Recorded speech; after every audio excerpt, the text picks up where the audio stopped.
అంటే మొన్న పార్లమెంట్లో అమిత్ షా మాట్లాడుతూ పీఓకే ఏదైతే ఉందో పీఓకే కోసం మేము సీట్లు రిజర్వ్ చేసి పెట్టాం, దాన్ని ఆక్రమించుకుంటున్నా ఉన్నాం.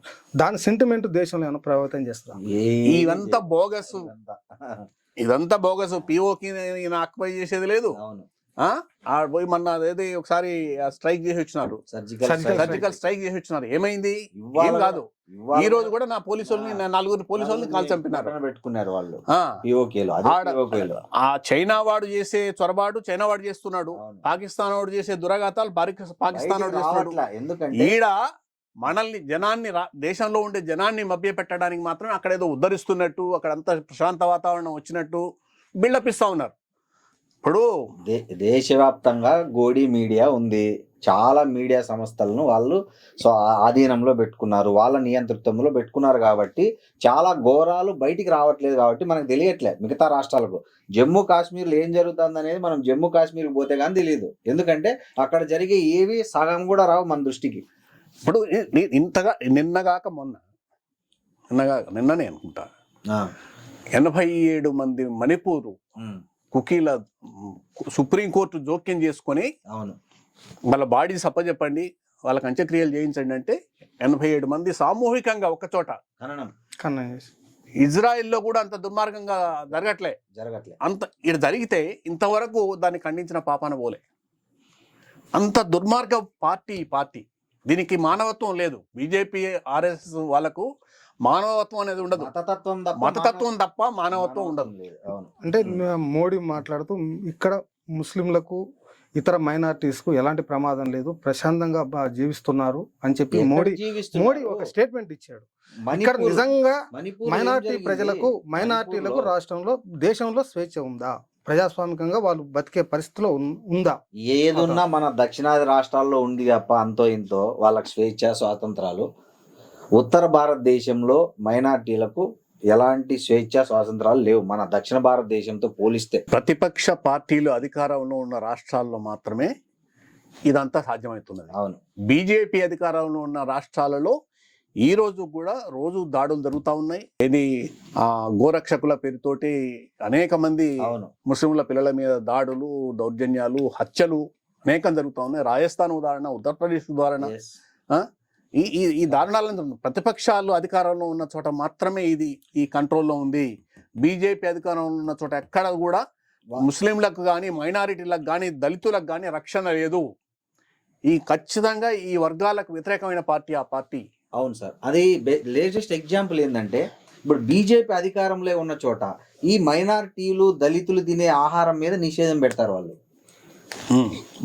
మొన్న గెలిచిన 3 రాష్ట్రాల్లో వెంటనే ముఖ్యమంత్రి కోడిగుడ్ల అమ్మకాన్ని, చికెన్ అమ్మకాన్ని, మాంసం అమ్మకాన్ని నిషేధించాడు. అంటే ఒక వర్గం తినే తిండి మీద కూడా నువ్వు రిస్ట్రిక్షన్స్ పెట్టినప్పుడు నీకు స్వేచ్ఛ ఉందని ఎట్లా చెప్పాలి? హలాల్ చేసిన మాంసం తినద్దండి అని అంటే ఇది ప్రజాస్వామ్య దేశం, ఎవరి మతాచారాలు వాళ్ళవి, వాళ్ళ మతాచారం ప్రకారం వాళ్ళు తినొద్దని నువ్వే రిస్ట్రిక్ట్ చేయడానికి. కర్ణాటకలో హలాల్ అనే దాన్ని కూడా ఒక ఇష్యూ చేసి ఎన్నికల ప్రచారం చేసినారు. బురకాన్ ఇష్యూ చేసినారు, జనం రిజెక్ట్ చేసినారు. నేనేమంటున్నా, ముస్లింలను అప్పీల్ చేయాల్సిన పనిలే, అడ్డగోలుగా అప్పీల్ చేయడం అనేది కూడా తప్పు. మతవాద శక్తులు ఏవైనా సరే, నేను ఒకటి స్పష్టంగా చెప్పదలుచుకున్నాను, హిందూ మతవాద శక్తులైనా సరే, ముస్లిం మతవాద శక్తులైనా సరే, ఈవెన్ సిక్కు మతవాద శక్తులైనా సరే కట్టడి చేయాల్సిందే. ఖచ్చితంగా ఉన్మాదంతో మతం అనేది తలకెక్కితే అదొక ఉన్మాదంగా మారుతుంది. మతాన్ని జీవన విధానంగా, ఒక విశ్వాసంగా నమ్మినంత కాలం ఇబ్బంది లేదు, సమాజాన్ని దాన్ని గౌరవించాలి. ఎందుకంటే అన్ని దేశాల్లో ఎవరి మతం వాళ్ళకు ఉంది, ఎవరి జీవన విధానం వాళ్ళకు ఉంది. ఆ జీవన విధానంలో భాగంగా ఉంటాడు, దేవునికి దండం పెట్టుకుంటాడు, బొట్టు పెట్టుకుంటాడు, దాని కట్టు బొట్టు, వాళ్ళకు తిండి, వాళ్ళకు ఆచారం ఏమి ఉంటాయి. పంచగట్టుడు పంచగడతాడు, టోపీ పెడతాడు. నువ్వెవరు నియంత్రించడానికి, మార్చడానికి.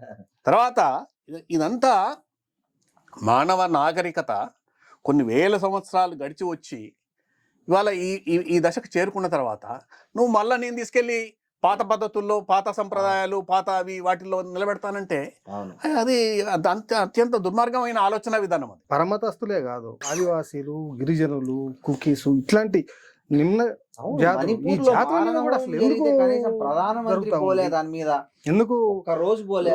వీళ్ళని ఇన్ని రోజులు హింస మైనారిటీల జరిగితే. హక్కుల్ని కాపాడే ప్రయత్నం ఈ జాతీయ స్థాయిలో ప్రభుత్వం ఎందుకు చేయలేకపోతుంది? చెయ్యదు. దాని ప్రియారిటీ అది కాదు.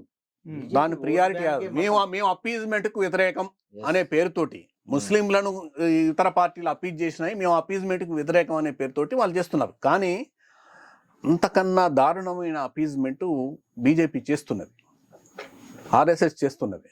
నీకు దేశంలో ఇవాళ ఎన్ని ఆశ్రమాలు, ఎన్ని మత సంస్థలు అసలు పెచ్చరిల్లిపోయాయి అంటే అందరికీ ప్రతి చోట పెద్ద 100 ఎకరాల భూములు ఇవ్వడం, పెద్ద ఆఫీసులు. మీకు ఇవాళ ఆర్ఎస్ఎస్ ఆఫీసు మైక్రోసాఫ్ట్కు ఉండదు. ఢిల్లీలో ఆర్ఎస్ఎస్ హెడ్ ఉన్న ఆఫీసు మైక్రోసాఫ్ట్కు ఉండదు. యాని చూసిన డబ్బులు ఎవరు లెక్క చెప్తాడు? 200 మందికి పైగా ఎమ్మెల్యేలు కొన్నారు. ఎక్కడి నుంచి తెచ్చుకున్నారు? దేశవ్యాప్తంగా దాదాపు 12-13 రాష్ట్రాల్లో 200 పైగా ఎమ్మెల్యేలను, ఇతర పార్టీల ఎమ్మెల్యేలను కొని గవర్నమెంట్లను మార్చారు. ఎక్కడి నుంచి వచ్చే డబ్బులు? నీతిమంతుడైతే నరేంద్ర మోడీకి కలంకం లేదు, ఆయనకు కుటుంబం లేదు, ఏం అవసరం లేదు. ఈ దొంగలందరికీ ఆస్తులు సంపాదించి పెట్టడానికి కారకులు ఎవరు? హైయెస్ట్ ఫండ్ ఉన్నది కూడా బీజేపీ పార్టీదే సార్. రాజకీయ పార్టీల్లో పార్టీగా సొంతంగా ఆ పార్టీకి పెద్ద ఎత్తున ఫండ్ ఉంది. తర్వాత ఆ పార్టీని సమర్థించే దొంగలందరూ కూడా పెద్ద ఇలా 100,000 కోట్ల రూపాయల ఆస్పర్ణండి. ప్రపంచంలో టాప్ 4-5 దాంట్లో ఉంది. ఆయుర్వేదం పేరుతో ఒక పెద్ద మనిషి, బాబా రామ్దేవ్ ఒక పెద్ద మనిషి సుప్రీం అసలు ఏమైందో తెలుసు కదా. సుప్రీంకోర్టు వద్దని చెప్తుంది. చెప్పింది దాంట్లో నాణ్యత లేదు, అన్ని నాసిరకం వేస్తున్నారు. స్టాండర్డ్ నువ్వు అట్లా ప్రకటించుకోవడానికి లేదంటే దబాయించి ఇవాళ దాన్ని మార్కెట్ లో పెడుతున్నాడు. అవును, అట్లాంటి వాళ్ళందరూ చాలా పెద్ద ఎత్తున కావడానికి కారకులు ఎవరు సపోర్ట్ చేసినారు? వీళ్ళే. అదాని నీకు ఎప్పుడు మార్కెట్లో ఉన్నాడు, ఎప్పుడు సంపద సృష్టించాడు? సడన్ గా ఆయన చూపడ్డాడు. మిగతా టాటాలు, బిర్లాలు, అంబానీలు వీళ్ళందరినీ తోసుకొని పైకి ఎట్లా వెళ్ళగలిగాడు? Because of Modi. ఈ తర్వాత ఇంకొకటి, ఈ డబ్బంతా ఎడిపోతున్నది. సంపాదిస్తున్నావు, ప్రజలకు ఏమి ఇవ్వద్దంటావు, ఉచితాలు ఇవ్వద్దు, ఏమి ఇవ్వద్దంటావు. ఓకే, ఏమి ఇవ్వద్దు.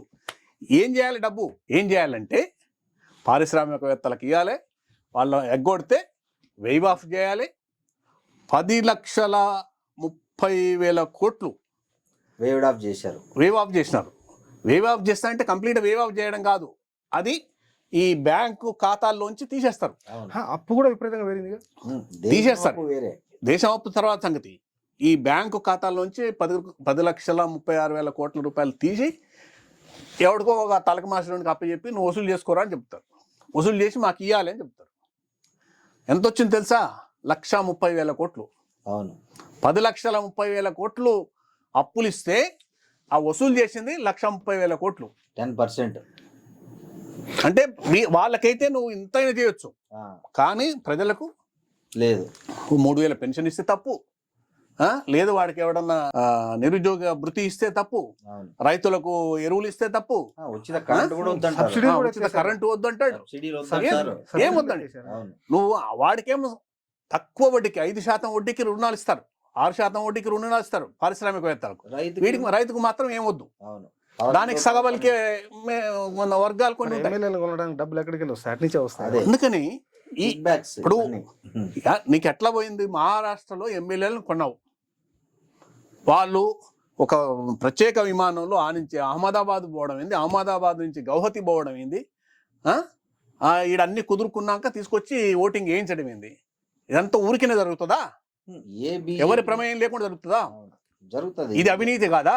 అవినీతి. నీకన్నా అవినీతి పరుడు ఎవడ ఉన్నాడు ఈ దేశంలో? ఒకప్పుడు ఇందిరాగాంధీని ఇదే అంశాల మీద కదా తప్పు పట్టింది.